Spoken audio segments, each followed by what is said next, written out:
Hi everyone, I'm Kieran Woodsmith from 81 Vintage and welcome back to my channel. In this video, I not only want to show you how I create this prizes sign, but I also want to share a little bit about my day-to-day life. If you like this video, please do consider subscribing and give me a thumbs up. I upload twice a week, usually on a Wednesday and on a Sunday morning. Since the pandemic, I've been working from home and I work in IT. It's primarily an office job, and so I'm on lots of Zoom calls and all that type of thing. Let me know in the comments below whether you're fully suited and booted for your Zoom calls. As soon as it's my lunch hour and my Zoom call's finished, I'm straight out to the garage to get that piece of wood. It's always a palaver to get to it, but I always manage. Then it's straight into paint. This is just some white paint that we bought to paint our house and never ended up using. So I've added some calcium carbonate to it and I'm giving this piece a base coat.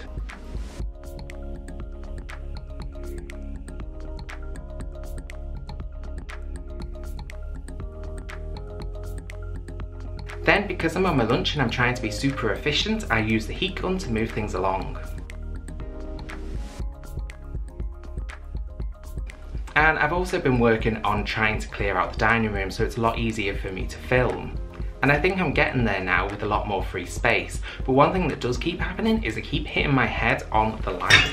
And I'm sure throughout this video you'll spot all the thuds where I hit my head. If you try and keep count at the end of the video, I'll tell you how many there were. Once the base coat's dry, it's time to add the lettering. Now, do you remember these things?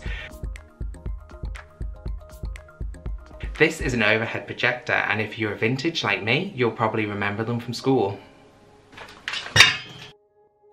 My auntie is a teacher, and I asked her if her school still had anything like this, and deep down in their scary dark basement was one of these hiding in the back corner.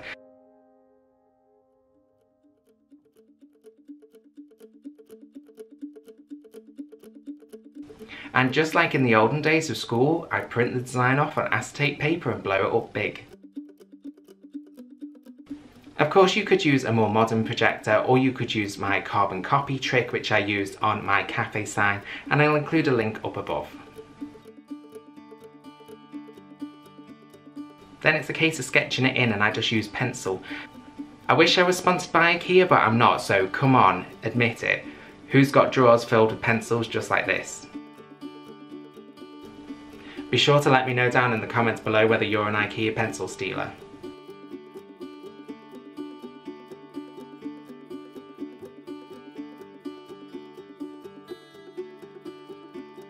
And this week I've still got my bad knees. They're feeling better, but not all the way there, and so sometimes I have to do the funky dance or the ouchie dance.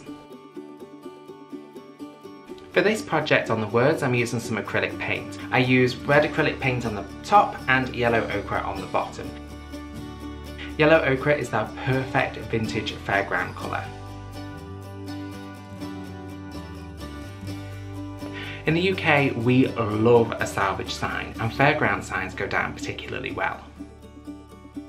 Then I wanted to add some more detail in those corners, so I just masked out some areas and filled them in with some acrylic paint.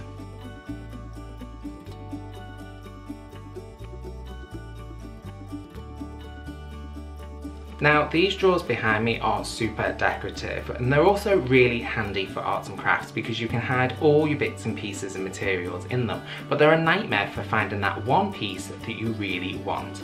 I bought a paint pen the other week and I cannot find it.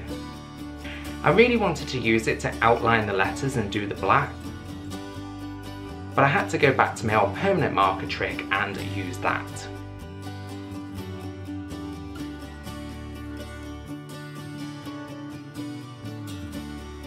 The key to this is just keeping a really steady hand, and don't worry too much about following the lines in absolute perfect detail, you're just going with the essence of it.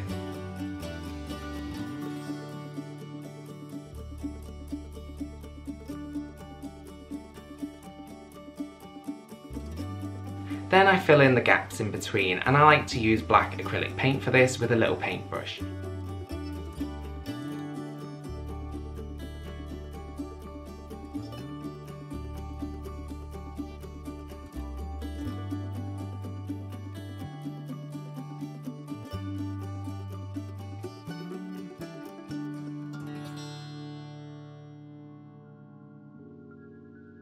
And just as I was finishing off this video, I hit my head once more on that light. It came off. I was juggling it like a circus clown, I suppose, which is quite fitting for this video.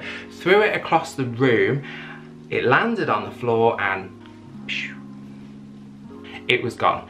But luckily, I'm a thrifty shopper and I've got about 3 more of them in the attic. Once the black's dry, and you do want to make sure that it's fully dry, it's time to distress it. And I'm just using 120 grit sandpaper just to really wear down through that paint.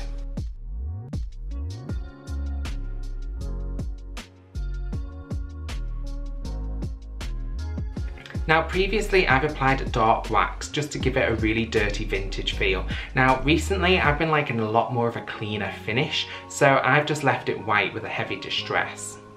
If you are going to seal it, I recommend using a spray sealer because when you start brushing against that acrylic paint, it's very easy for it to start to smear. And there it is, there's the finished piece.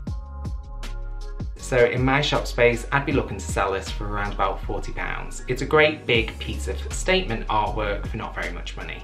I wasn't able to complete this in one lunchtime, but I was able to complete it over a couple of days. And here it is, this is how many times I hit my head. Thanks for watching, I'll catch you on the next one and be sure to hit that subscribe button.